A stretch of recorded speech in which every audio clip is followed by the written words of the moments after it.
Ben alors, c'est à cette heure-ci que tu débarques? Non mais là écoute, j'ai encore une grosse semaine de merde, j'ai encore débauché à la bourre. Faut toujours qu'il y ait un connard de client qui se pointe à 5 minutes de la fermeture du magasin. Ouais. Ben en attendant, je te rappelle que t'as une émission à faire, hein. Salut à tous mes chers petits camarades. Aujourd'hui j'aimerais vous parler d'un film emblématique des 70s, de dance floor endiablé et du rôle des prolos dans le cinéma de divertissement. Mais pas ce soir, parce que ce soir, c'est samedi soir.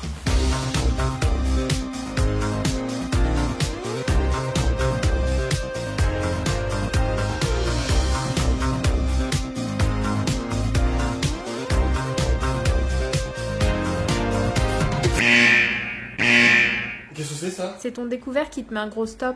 Oh et merde, la PEC est pas tombée. Dis, tu pourrais pas m'avancer? Je suis une petite voix dans ta tête. Ah ouais. Ouais, du coup t'es plutôt payé vers le 10, ouais.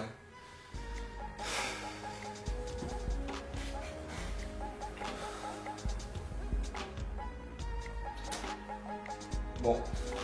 La fièvre du samedi soir est un film américain sorti en 1977 au milieu des premières VHS et Atari 2600.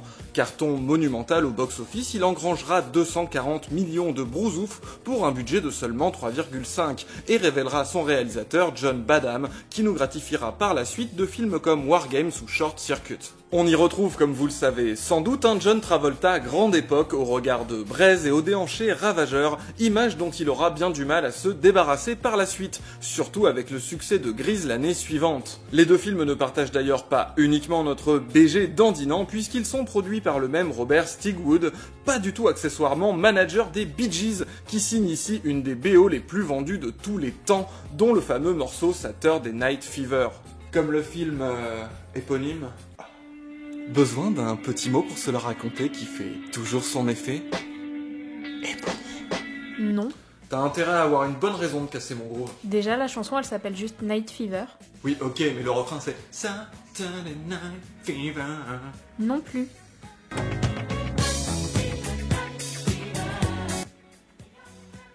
Mon monde s'écroule. En plus, c'est la chanson qui a donné le titre du film, qui devait juste s'appeler Saturday Night, mais les Bee Gees trouvaient ça pourri. Donc c'est la chanson qui est éponyme, c'est pas le film. Pas vrai, Freddy? Eh oui, très cher, n'est éponyme que ceux qui donnent son nom à quelque chose et jamais l'inverse. Attention, utiliser un mot pour se la raconter sans avoir lu la notice comporte des risques de passer pour un con. Bon, toujours est-il que Saturday Night Fever n'est ni adapté d'une chanson, ni d'un quelconque roman à succès, mais d'un article du New York Magazine. Écrit par le journaliste rock Nick Cohn, Tribal Rights of the New Saturday Night est une enquête qui dépeint la vie nocturne d'une certaine jeunesse des 70s. Les personnages, situations et la tout à fait réelle boîte de nuit 2001 Odyssée qu'on retrouve dans le film viennent ainsi d'une véritable immersion sociologique. T'es sûr? On comprend mieux pourquoi, en dehors de son esthétique, la fièvre du samedi soir est considérée comme la peinture d'une époque. Non. Un instantané historique, presque une empreinte archéologique. Non. Attends, vous allez comprendre là où je veux en venir, car Saturday Night Fever est bien plus que l'image que beaucoup ont gardée de lui. Allô? Quoi?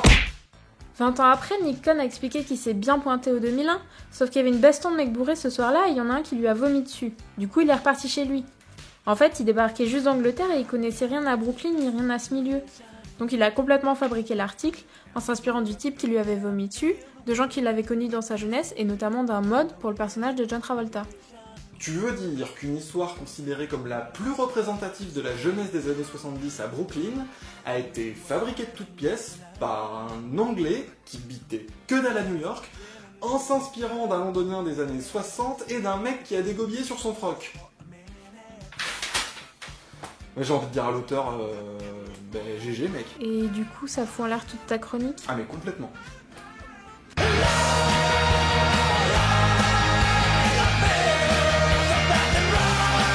Non, je déconne. Bon, tout le monde voit ce que c'est Saturday Night Fever. Mais est-ce que tout le monde voit vraiment ce que c'est? Pour beaucoup de gens qui ont en tête les images de dance floor et les looks pas possibles, il s'agit d'un film de danse divertissant au visuel désuet, un peu comme Grease avec un Travolta sex symbole qui se la donne à donf. Bref, un genre de clip de luxe des Bee Gees qu'on peut regarder avec une grande nostalgie. Sauf que Saturday Night Fever est l'inverse d'un film fun et bon enfant. Le personnage de Tony Manero sort certes en boîte une fois le week-end venu pour se lâcher en mode disco sur une piste aux couleurs flashy avec ses potes, c'est la fameuse fièvre du samedi soir. Mais cette fièvre porte bien son nom puisqu'elle est le symptôme d'un mal profond. Tony et sa bande sont des enfants d'immigrés italiens de Brooklyn qui vivent dans la misère et sans grand espoir de sortir de là. Ils triment dans des boulots précaires, vivent avec leurs parents et grands-parents faute de pouvoir se payer leur propre appartement. Ils n'ont pas fait d'études, ne sortent jamais de leur quartier. Le peu qu'ils gagnent, ils le claquent le samedi soir en boîte pour oublier leurs problèmes et leur avenir bouché. Le lundi matin, on a pu un rond, on a rincé les gonzesses, on s'est sauvé la gueule. Ça va changer de son disque. fric en l'air pendant tout le week-end. Ici, moi, je paye le lundi. Ils se droguent, ils picolent, ils baisent et ils dansent. N'allez pas croire que j'extrapole ici un sous-texte tapis discrètement derrière un film qui tiendrait plus de la comédie musicale, car Saturday Night Fever est bien, avant tout et ce, dès la première minute, un film social. Et même un film social particulièrement violent. Car si on a retenu les chorégraphies, certes délicieusement 70s et soigneusement filmées, on évoque moins souvent des éléments comme le suicide, les bastons intercommunautaires ou le harcèlement de rue. Si tu regardes attentivement les quelques indices, tu te rendras compte que cette personne ne veut pas te parler et voudrait passer son chemin. Connard. En effet, on pourrait aisément multiplier les trigger warnings, comme par exemple une scène insoutenable de viol en réunion avec culpabilisation de la victime. La majorité du traitement est consacrée à dépeindre l'autodestruction de cette jeunesse sans espoir. Même l'aspect danse en réalité, car si elle a une telle importance pour Tony et pour le film en général, c'est que la piste, c'est le seul endroit où il se sent bien. Déjà parce qu'il décompresse, mais surtout parce qu'ici c'est le dieu du dance floor, le seul endroit où il a une véritable reconnaissance dans une société et une famille qui le traite comme un moins que rien. Le samedi soir et la danse, Tony n'a que ça. Et on n'est même pas dans le schéma classique du galérien qui va s'en sortir et rencontrer le succès grâce à la danse. Non, ça c'est dans la suite. Tu veux vraiment parler de Staying Alive? Allez, Non mais c'est pas la peine. allez, Mais vas-y. c'est vraiment un gros tas de merde. Voilà, Ah, et c'est réalisé par Stallone, c'est vrai. qu'on a connu en meilleure forme. Certes, donc, Et en plus, il y a presque pas de disco. ça t'amuse, hein? Ça t'amuse de t'acharner sur un film qui a 0% sur Rotten Tomatoes? 0. 0. Littéralement. Je suis désolée. T'es fier de toi? Je savais pas. Si on a l'image d'un Travolta icône d'une certaine époque, le personnage de Tony n'a rien d'un modèle. Le film passe son temps à le présenter, lui et ses potes, comme des merdeux. Ils sont incultes, mal élevés, violents, autodestructeurs et ne pensent qu'à leur gueule, y compris au sein de leur propre groupe. Sur cette terre, c'est à qui bouffera l'autre. Ouais, on attrape ce qu'on peut avec les moyens qu'on a. C'est bien vrai ça. Ils sont tout particulièrement racistes, notamment envers les latinos, à qui ils s'en prennent pour des raisons bidons, mais aussi atrocement homophobes. Salut les filles.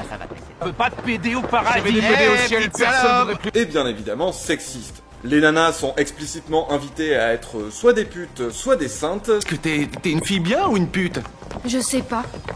Peut-être les deux. Non, on peut pas être les deux. Et c'est une chose qu'une fille doit décider très tôt. Sachant que si elles couchent avec eux, elles ne sont pas respectables, et si elles refusent, ce sont des allumeuses. Comme quoi, c'est pas une nouveauté ce genre de comportement. En réalité, la quête de Tony n'est pas tant le succès ou la réussite, mais simplement prendre conscience d'à quel point leur comportement, en plus d'être pour le moins problématique, ne leur réussissent même pas personnellement et les enfoncent dans leur propre merde. Il y a certes, film de danse oblige un concours en perspective, mais je ne vous spoilerai pas son dénouement, dont le sens n'a rien à voir avec la réussite personnelle et va complètement dans ce sens. Mais là où on est bien face à un film social, c'est qu'il ne se contente pas de juger leur comportement, il en dépeint la réalité et les raisons. Car si la misère sociale aidait à l'épanouissement et à l'émancipation, ça ferait un moment qu'on s'en contenterait et que le monde serait un beau paradis safe. Tony vit dans le Brooklyn de la pauvreté avec un job de galérien sous-payé. Son père est un ouvrier du BTP au chômage qui refuse en bon gros macho à l'ancienne que sa femme travaille. Sa famille est de manière générale particulièrement réactionnaire et oppressive, considérant que leur grande fierté est d'avoir forcé le grand frère à devenir curé alors qu'il n'en voulait rien. Sans aucune place pour lui, Tony ne peut sortir de ce carcan qu'entraînant avec ses potes aussi fucked up que lui, en boîte de nuit ou en faisant n'importe quoi dans les rues. Un instinct grégaire qui ne fait rien pour arranger son comportement ou sa situation. Il troque ainsi une promiscuité pour une autre, où le seul rendez-vous romantique qu'ils connaissent, c'est se relayer avec leurs conquêtes respectives à l'arrière de leur unique bagnole. Grosse ambiance. Le disco, le fun, Les scènes de danse sont donc d'autant plus salvatrices que le reste est plombé par une pesanteur tragique. Magnifiquement mise en scène, elle nous extirpe avec Tony de la violence symbolique qu'il subit au quotidien, du carcan familial et des phénomènes malsains de l'entre-soi. C'est dans ces moments-là et quelques autres instants de grâce plus subtils qu'on peut se sentir proche de lui et voir, même s'il n'en a pas conscience, qu'il a le potentiel d'être autre chose qu'un gros con. C'est quand même fort de taper juste à partir d'un article totalement bidonné. Certes, mais en fait, je serais bien présomptueux de dire que Saturday Night Fever dépeint avec justesse une époque et un milieu que je n'ai pas connu. Je laisse ça aux spécialistes. Mais s'il le fait, je pense que c'est surtout parce qu'il tape juste sur des choses bien plus intemporelles.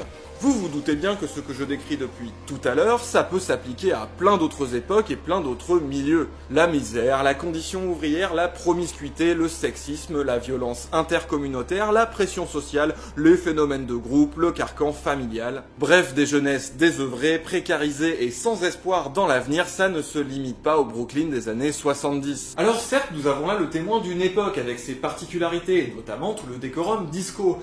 Mais Saturday Night Fever, c'est plus. Beaucoup plus qu'un film sur le disco.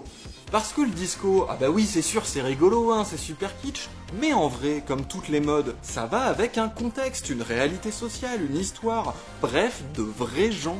Du coup, il n'est pas vraiment étonnant que l'auteur de l'article ait pu s'inspirer d'un mode anglais des années 60 ou qu'on puisse retrouver ces problématiques ailleurs encore aujourd'hui. Et ça prouve qu'un film de danse peut être un film social. Bah bien sûr, regarde Billy Elliot. Et puis c'est le cas dans pas mal de films de danse d'ailleurs. Exactement. Parfois on a l'impression qu'un film social, un film avec des prolos qui ont des problèmes de prolos, faut que ce soit juste ça, ça ne peut pas être un divertissement ou un quelconque autre genre. Faut que ce soit un film sur les banlieues, un film sur les réfugiés, un film sur les ouvriers licenciés, etc. Et de l'autre côté, il faut qu'un film de divertissement ou de genre se soit pas trop plombé par des problèmes de smicard. Ok, on peut aborder des problématiques, mais juste en faisant une métaphore de ci ou une allégorie de ça. Depuis un moment déjà, on a mis sur la table la question de la représentation, et notamment dans les œuvres de divertissement. Ça en agace pas mal, mais ça va plutôt dans le bon sens, c'est devenu un vrai sujet important. Et si on posait la question de la représentation des prolos dans les œuvres de genre et de divertissement?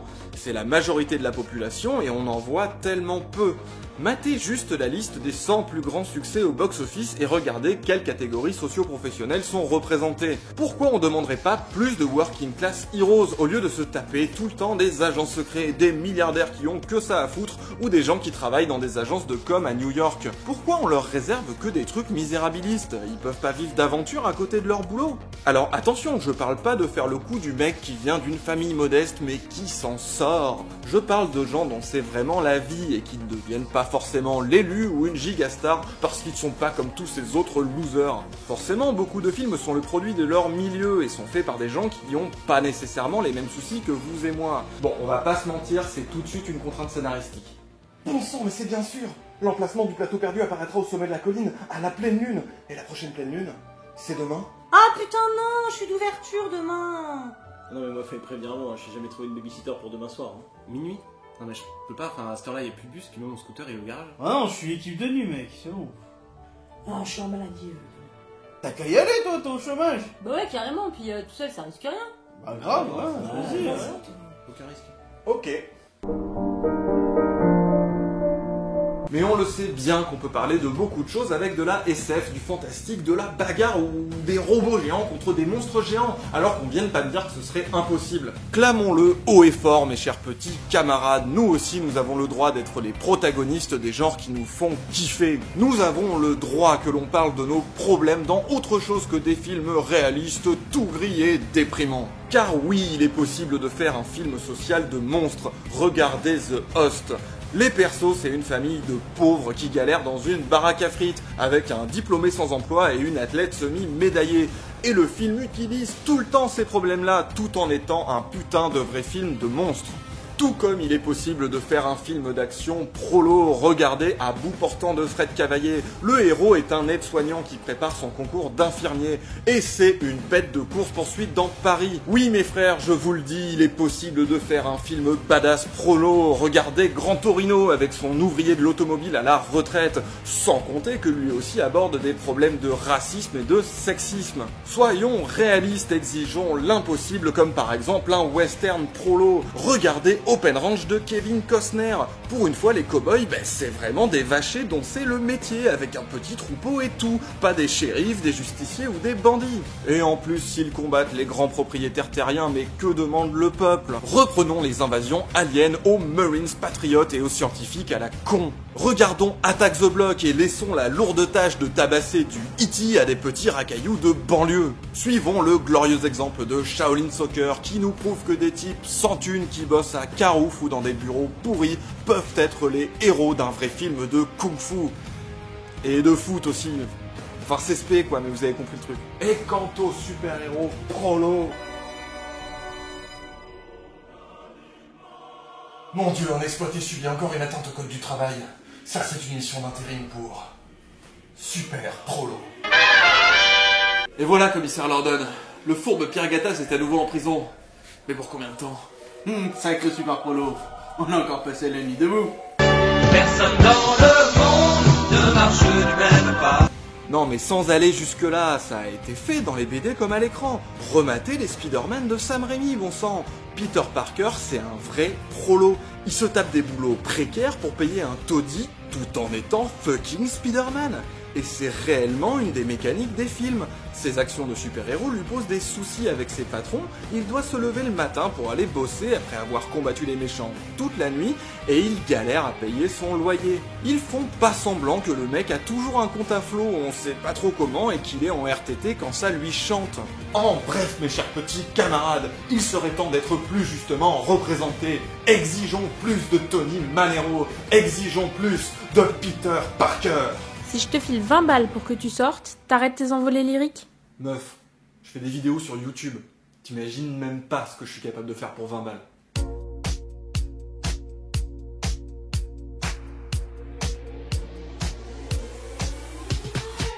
Let's find the feeling once again. 'Cause maybe you and I just can't be friends. Oh, let's ride the freeway till the end. When loving is so good you can't pretend. I know I left you hanging, but I'ma right my wrongs. I'ma write you love letters like I wrote this song. Gonna put a plan together, gonna put it all in motion. Every single thing I gotta do to fall into you. You already know I had a lot on my mind. Oh yeah, but it's never too late to try.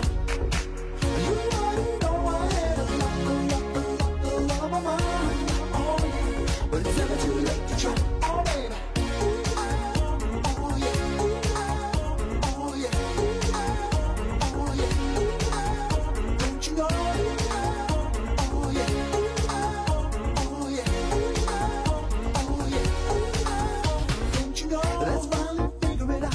If there's a problem, we can air it out. I can't stand to be in a relationship when it stops. If we hit a wall, then watch. That could give us something to talk about. I could be there to catch the ball when it drops. I know I left you hanging, but I'ma right my wrongs. Gonna write you love letters like I wrote this song. Gonna put a plan together, gonna put it all in motion. Every single thing I gotta do to fall into you. Sinon, je sais pas si vous saviez, mais là, cette émission, c'est la dernière de la saison, donc on revient très très bientôt en mode saison 2, avec un peu de nouveaux matos, des nouveaux formats, des trucs comme ça. Vous attendez pas à des miracles pour autant. En attendant, ce que vous pouvez faire pour faire avancer la cause, en commentaire, vous lâchez vos films prolo. Les critères, c'est faut que ce soit un film de divertissement ou de genre, donc horreur, SF, fantasy. Bon, en gros, voilà, faut pas que ce soit uniquement un film social ou un drame sur la condition ouvrière ou je sais pas quelle autre partie de la population. Comme ça, on va se faire notre petite liste de divertissements bien prolo. Et puis en attendant, merci pour tout, mes petits camarades. Yeah, this one's for the workers who toil night and day, by hand and by brain. L'épisode sur Pixar. Disco, disco!